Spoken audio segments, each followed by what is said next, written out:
Hi everyone, welcome to Shareplicity Talks. It's Daniela Couillet here, and today I'm very excited to have Bruce Robertson from IEEFA, who is an oil and gas specialist.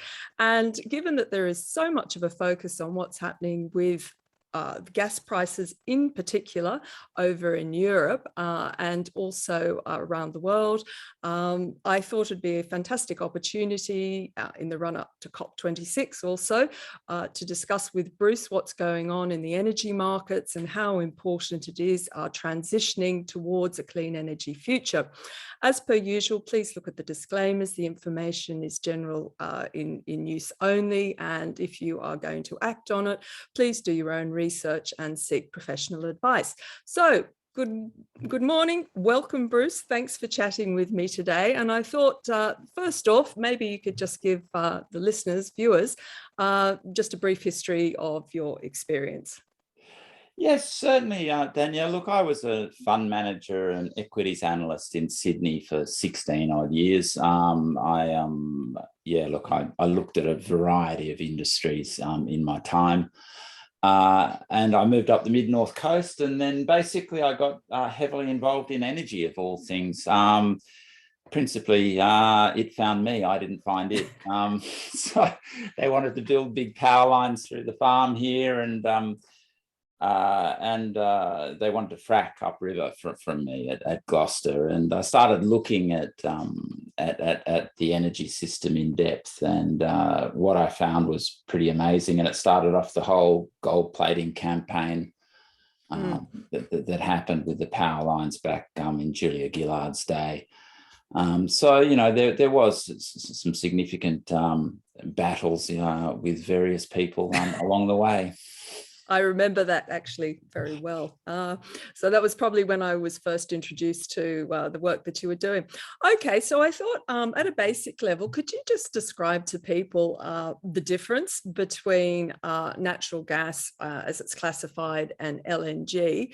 And obviously Australia is one of the largest LNG exporters, but not necessarily the lowest cost. So just to give them a broad overview of those market basics. Sure, no problem. Look, basically, if you look at it, Australia exports about 70% of the gas we produce is exported, and it's from both coasts. Both the east and the west coasts are big exporters. We export mainly on the east coast through Gladstone. There are 3 big LNG plants up there. Now, LNG as a fuel is different from gas because you have to compress it and freeze it down to minus 160 degrees Celsius. Now, that's an extraordinarily energy intensive process. And so you lose about 9% of the gas when you do that. It gets burnt. And then when you ship that gas, you lose a further 2 to 6%. So all up, before our customers in Japan, who's our largest customer, followed by China and Korea, before they see our gas, essentially 13% of it has been lost in the production process, freezing it down to LNG and then shipping it. Yeah. And obviously for natural gas across Australia, it's all put through the pipelines, whatever we use here. That's how it's transported across Australia. Yes, and look, traditionally the sources of gas for us on the east coast of Australia, where a lot of gas is consumed, we got our gas from Moomba in South Australia, in the desert in South Australia, to the north of Adelaide, and also from the Bass Strait was where we traditionally got it, and really only since about 2014. In a big way, coal seam gas has been the method of getting our gas, principally out of Queensland. They're obviously looking at doing it at Narrabri at some point, although that project seems to have been the most stalled and most protracted project in the history of gas projects in Australia, I think. But anyway, that one is still supposedly going ahead, but the company hasn't made a final investment decision yet. That's something else. Yeah.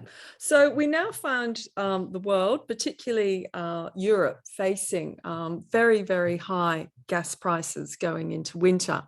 And there is this concern at the moment that coming out of the pandemic, where you've seen a surge in demand, across the globe as we come out of lockdowns. There's been a huge increase in the demand in energy, but there's probably more factors at play at what's going on at the moment. So I guess what I would be interested to know is what's kind of created this perfect storm, to use that expression, for such huge spikes in gas prices. Yeah, we should really sort of dimension those to begin with. I mean, we've seen prices rise about 500% in Europe. These are not small price rises. In the short-term market, in the spot market, we've seen prices rise 500%. And look, a very similar amount it's multiplied in Asia as well. So it is a truly global phenomenon. Even the US, which historically has had very cheap domestic prices. Prices there have over tripled in the last year. So everywhere on the globe, the short-term prices have gone up an awful lot. Longer-term prices are linked to the oil price. So contract prices, generally speaking, are linked to the oil price. And I think we have to be very careful when we look at gas, because a lot of people, because we're Australians, we talk about LNG and how Australia's, the biggest LNG producer. Well, that's true, but we're not the biggest gas producer, Right. and exporter. Russia is by far the largest producer and exporter. And I think that's really a key point. And the US is a very large producer of gas. Most of their gas is consumed domestically, though. What is happening is you've had tremendous dislocation coming out of COVID. You've had a couple of things happen. You've had pretty extraordinary weather in England, meaning that there has been a wind drought for a few weeks, which has led to more gas demand. At the same time, Russia has been sending less gas through the Nord Stream pipelines to Europe.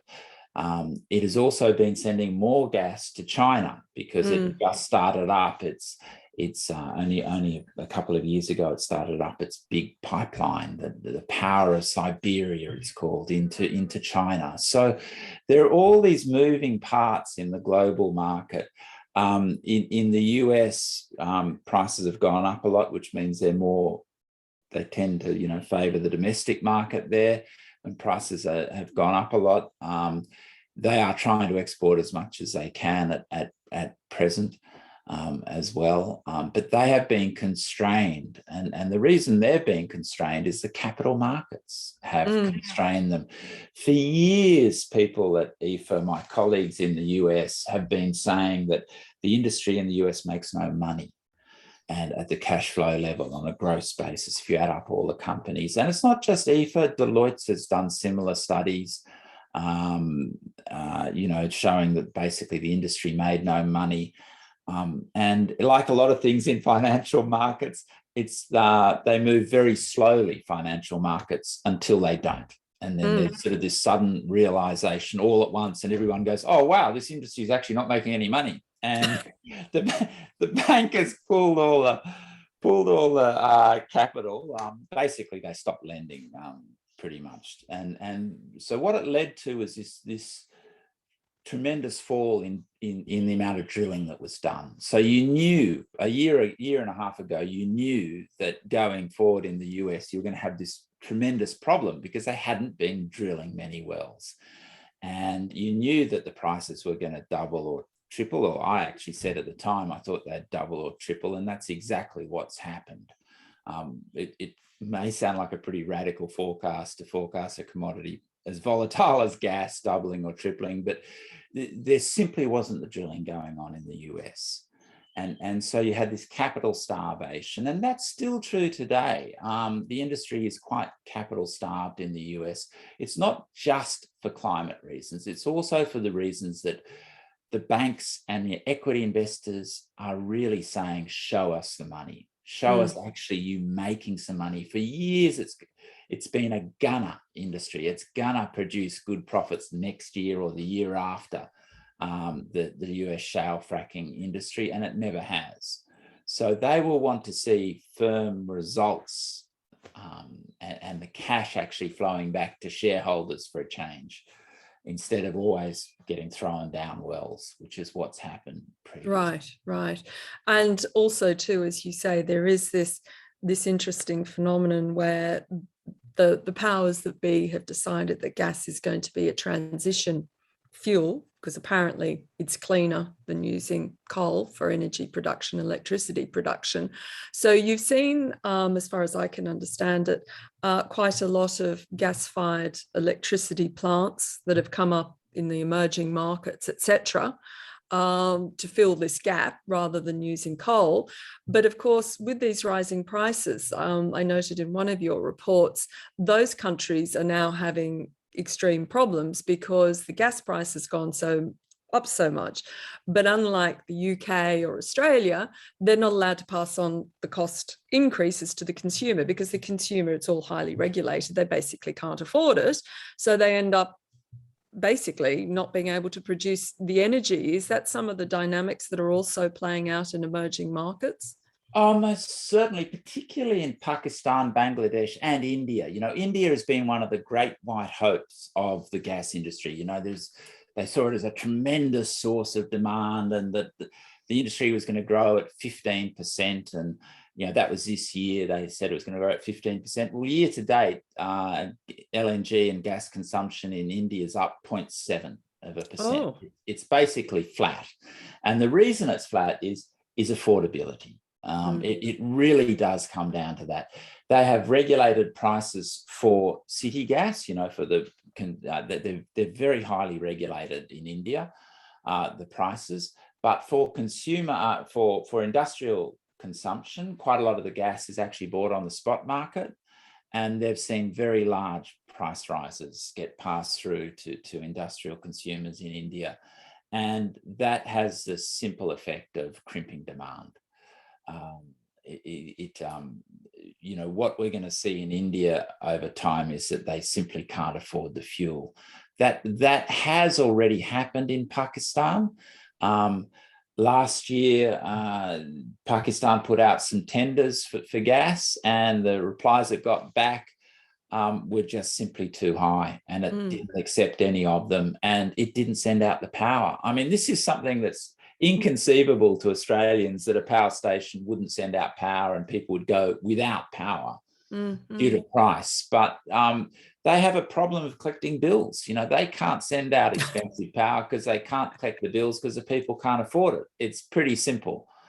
It's pretty simple economics. So they don't send out the power if it's too expensive.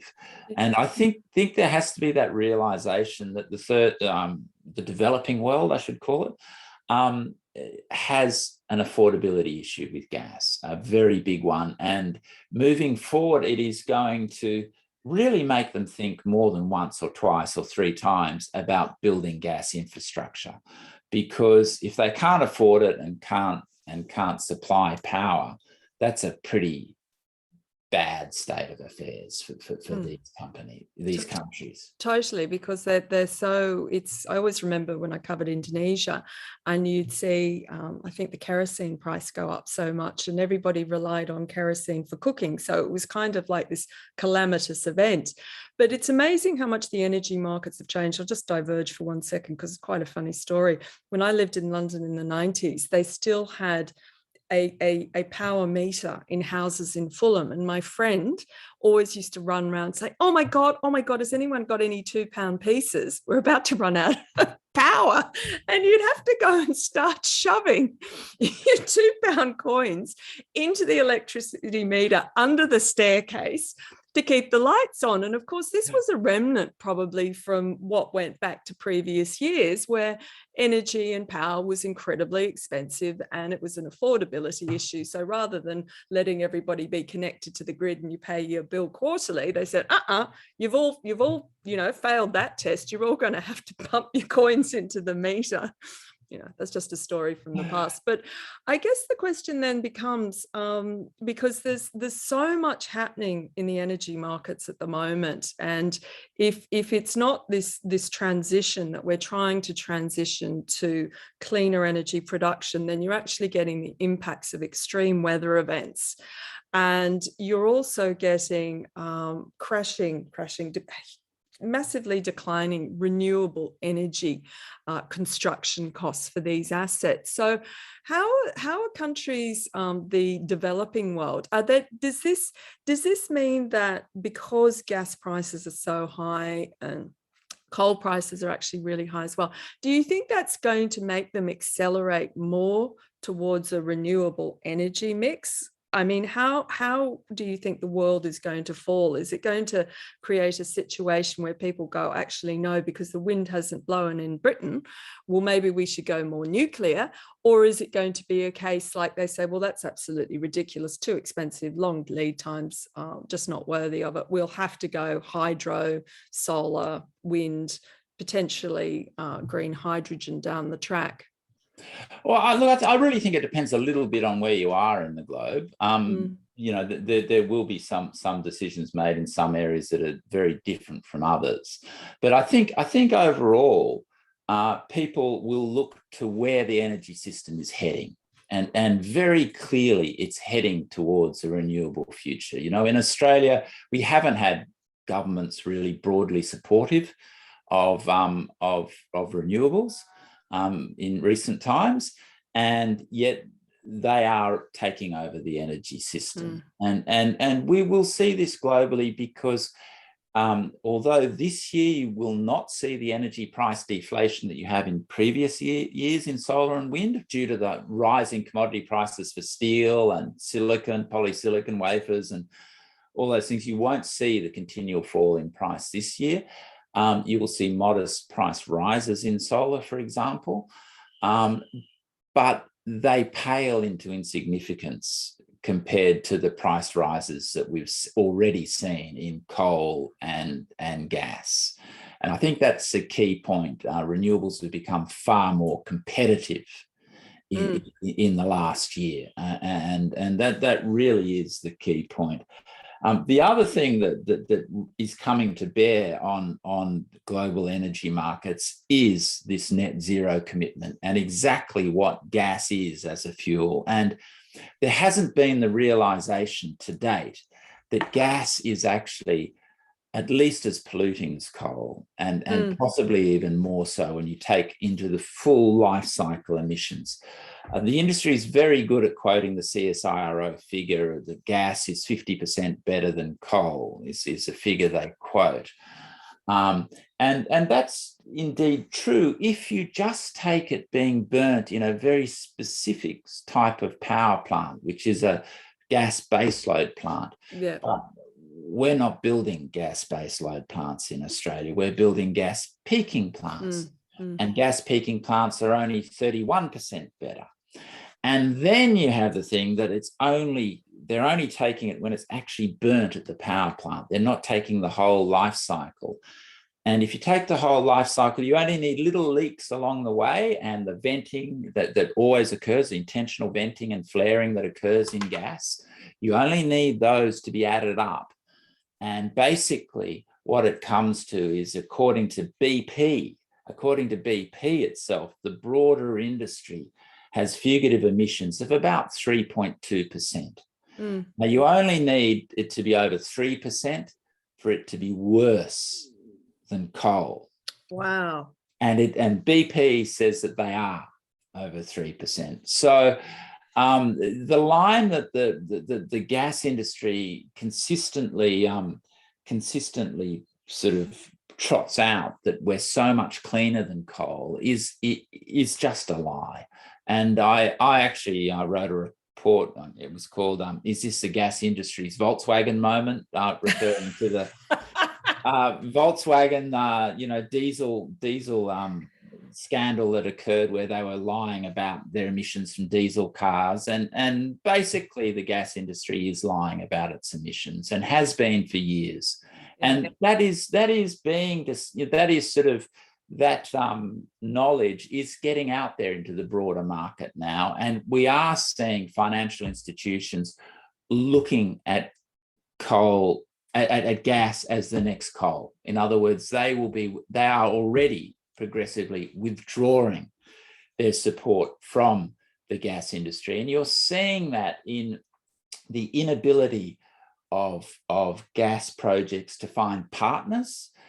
You know, a lot of these large projects, for example, Scarborough on the Northwest Woodside Scarborough project, originally when a project was proposed, the operator would probably end up, after they sold down various interests to various other people, they get a whole lot of people to farm into the project to lower their risk. And they would end up with about 30 or 40% of the project. And the rest would be spread amongst a whole lot of other gas industry players. Scarborough will be 100% owned by Woodside once they merge with BHP. So they can't farm down. They've been trying to find partners to come in with them, and they can't find them. And increasingly what the gas industry is finding is that it can't find partners. Now, what does that mean for bankers? Even ignoring climate as a risk, even if you just say climate isn't a risk, let's look at this project. It's far riskier to lend just to Woodside than it is to lend to Woodside and say Chevron and you know, Esso and BHP and a few others come in there. And suddenly, you know, if one of them falls over for any reason, the others will pick up the pieces. You know, they'll want the project to go ahead and they'll pick up the equity share and on it'll go and it will all be sweet, you know. That's not true when you're lending. You know, your risks are amplified when you're lending just to one project developer, and that's occurring all around the world. It's not just in the Northwest Shelf. That's an example of a phenomena that's occurring everywhere, and this is increasing the risks for bankers and investors and in this industry, and the risks are just escalating all the time with climate pressure coming on more and more and more. There's only one direction from that. If you're an investor, there's only one direction. You know the pressure is going to increase. And it's inexorable. If you follow the trend, you know, the old saying in investment is the trend is your friend. If you follow the trend of the last, you know, even in Australia, which is the strongest climate denying country in the world after probably Saudi Arabia, you know, we now have a prime minister who's trying to bring us towards a net zero by 2050. You know, there's a lot of fudging of figures going on in that, but the rhetoric is there at least. And a realization too that it's just no longer viable to keep on going down that track. But it's quite interesting because if you look at the as a energy class, so apparently when we use a lot of whale oil, okay, it was the same kind of dynamics that played out. So they said, right, we've got to stop whaling. We can't use whale oil anymore. You know, we're not going to have any whales left. But of course, as the declining whale oil production comes through, because the full transition hasn't taken place, it causes quite sharp spikes, ironically, in that energy. And I guess that's kind of what has the potential to continue to play out in the likes of the gas and oil markets, is this kind of this battle that goes on the transition. Oh, look, definitely. And I think that I think going forward, you know, what we will see is, I don't know whether the prices will rise or fall or what they'll do, but I do know they're going to be volatile. And they're going to be volatile because you have, exactly as you're saying, you have this lumpy withdrawal and expansion going on. For example, if we look on the expansion side, Qatar, which is the world's lowest cost producer, it's like the Saudi Arabia of LNG. You cannot compete with Qatar on costs because if you have a look, their fields are in shallow water, close to the shore. And the Qataris are very good at what they do. They're very good at actually producing LNG. They've got good engineers, they know what they're doing, and they can do it cheaply. And it's an incredible resource. So the combination of those things means that they produce LNG far cheaper than anybody else can globally. They are looking at expanding their industry. They're pretty similar size to Australia. They're just slightly smaller than us at the moment, but they're looking at expanding it by 64%, their entire LNG exports by 2027, a massive expansion in anyone's book. And so they're looking at doing that. On the same time, if we look at the demand side, Japan, which is the world's largest importer of LNG is looking at reducing demand in its LNG, in its power sector for LNG by 50% by 2030. Wow. By 2030. That's not very far away, 2030. We're in, nearly 2022 now. So we're only talking 8 and a little bit years.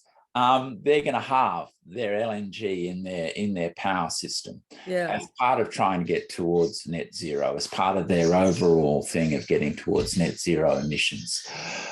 It's a very difficult goal and it will be difficult to attain. I'm not saying that this is a shoo-in, that Japan will definitely do it, but that is what they're aiming for. And they're aiming high. And, quite often when people aim high, they get there. Sometimes they don't. But you do know that they'll be using less LNG, a significantly lower amount of LNG. Overall, it means for their imports a slashing by 1/3. Wow. Yeah. So as you say, the volatility will be around. It's not going to disappear anytime as these dynamics are shifting everywhere. Yeah. And just before we kind of started reporting, I'm often asked about uranium, nuclear power, etc. And you made a couple of really good points before we started chatting. And that is the fact that for a country like Australia, we don't have the engineering expertise in this industry. And kind of in an analogy to that, I was listening to someone talk about Tesla's lead. And so much of its lead comes from the fact that they are the engineering giant at the moment in electric vehicles, streamlining production, and also in their machine learning, artificial intelligence for what they're trying to get towards, which is this, autonomous driving. But what's interesting about that is that all the best engineers in the world, by definition, want to work for Tesla, okay?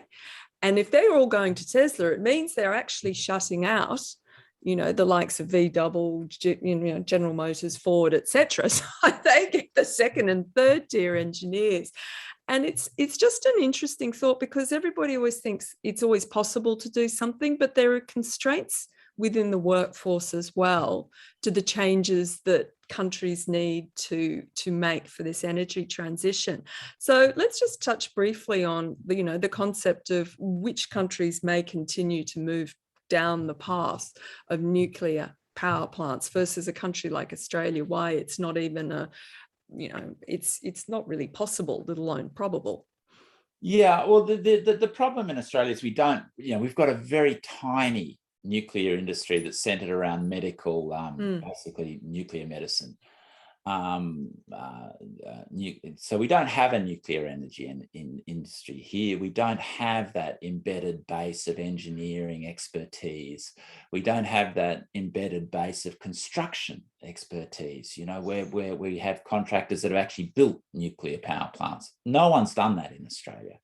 So anything we do here, we can look forward to even bigger delays than you get overseas. And nuclear is legendary for its cost blowouts globally, and legendary for its blowouts in construction timelines. But in Australia, I think it would be fair to say that you can take anything that's happened overseas and it would be unlikely we could do better than them. I could say that, highly unlikely. In Europe, in the UK, for example, nuclear has meant very expensive electricity, comes out the back end of the nuclear plants. The plants have been delivered years late, years, it's not months, it's a matter of years. And the problem with that is that when you build a nuclear plant, it's a big plant. So if you've got a big bit of gear that you've scheduled to come online in a certain date and it doesn't appear, that's a big problem for the energy system. You're actually short of power. Your people that are actually planning the system are going, well, that was meant to be filled by this nuclear one that was coming here and it's kind of not happening. We've got to backfill it with something else. So you have this problem. The other problem nuclear has is that increasingly we're moving to a totally different model. And I think that this is what people haven't quite got their heads around is that we're moving to a model of electricity production that has to be far more flexible. The flexibility is the key moving forward, because you cannot compete with solar and wind when they're producing, because they will just produce. And it doesn't matter what the price is, they will produce and they will send it out if it's anything above zero, the price. Yeah. Because they've already sunk the capital, and to run a solar plant or a wind plant is essentially the operating costs are minuscule. Yeah. So the problem nuclear has is that it will then be sending out power worth nothing for a large amount of the time. And that's a very, very big problem, and it just simply doesn't fit in with the flexible generation that we need. We need flexible generation, not baseload generation. Yeah, and a lot more decentralized as well, which I think you were referring to. You get a much more decentralized, because, you know, whether it's houses or buildings, you know, they become their own energy producers, energy storage units as well through batteries. And then you get the software, hopefully the smart software systems that all start coordinating, you know, how the energy is shared and balanced as it goes into, if it's a mini grid, as opposed to these massive grids that we currently have with, you know, big power stations, and it gets, you know, shot all across the east coast of Australia. So, yeah, well, you've brought, there are a couple of really interesting points. The first one is that transmission and distribution is a very large part of your electricity bill. I know. Tell me about it. That's the first part. So, you know, if you can minimize the need for transmission and distribution and produce more distributed, you can actually, in the long term, it's only in the long term, it's not in the short term, you can reduce transmission and distribution costs. And I think that's a really key point. The other point to make is that battery costs have been coming down far faster than either wind or solar costs. And the deflation, energy cost deflation in wind and solar has been remarkable. But battery cost deflation is even more remarkable. And the reason for that is pretty simple. Billions of dollars have been put in to research and development of these things. And they keep finding better ways to build batteries, to make them more efficient, to make them, you know, and scale has been brought to the industry, particularly by the Teslas of the world. They've brought scale. They're building big factories to build these things and driving down the costs of manufacture. And I think that, you know, that cycle still has a long way to play. And it goes to the point that energy has changed from a commodity to a technology. And once that really fundamental thing's understood, that it's no longer a commodity, it's a technology. We all know what happens to technology. You know, look at this iPhone thing. You know, it's gone down in price, and it's so much better than it was, you know, just a few years ago. Or essentially say the same price, but it's got so many more features and so much better than it was. You know, it's no longer a brick you can hardly fit in your pocket. You know, it's this slimline thing. And the same with your PCs, and you know, you go to buy a new laptop and it's twice as powerful and the same price. You know, so we know that's going to happen with these technologies, and that's what's happened to energy, and that's why a lot of the thinking from traditional systems planners has been lacking, because they've still thought in that framework as energy as a commodity, not energy as a technology, and the two are totally different. So that's part of the transformation, is this whole change in the way we think about the power systems has to occur. Yeah. Well, Bruce, I know we could keep on talking for ages, but I think that's a wonderful place to end. Energy not as a commodity, but a technology. And of course, that has massive geopolitical connotations attached as well, because countries have made themselves very great, haven't they, off the back of commodities. So energy is, along with water, probably the most challenging challenge for humanity, you know, in this century. So I love the fact if we can transition it to technology, then it's looking a lot more optimistic. Yeah, look, I remain optimistic. I do think that things are changing fast, and I do think that in a lot of power systems, particularly Australia, really it's game over, because renewable energy now is producing about 35% of the energy on the grid, and it will only accelerate. It will only take over the grid. That's what's going to happen, and that's a good thing, not a bad thing. And we should be welcoming this change. And that's part of the problem, is there's this tremendous resistance to change. We should be welcoming the change, not challenging it. Absolutely. And I'm a change person, and I'm getting my solar panels, and we'll get our battery and all of those things. And, you know, I keep on saying to investors, you have to try and look beyond the domestic politics and all the noise, because if you follow the big money very clearly is going in one direction. And we can all get caught up in the hype and the noise of, high commodity or energy prices at the moment. But one morning we could easily wake up and find that, the gas price has fallen over. If it's not such a cold winter, for example, over in Europe, it could have fallen over 20%, a bit like what lumber prices have done in the US. So anyway, that's another story. But look, Bruce, thank you so much for chatting today. I found it really, really interesting. And I think lots to be excited about. Thank you very much for having me. My pleasure.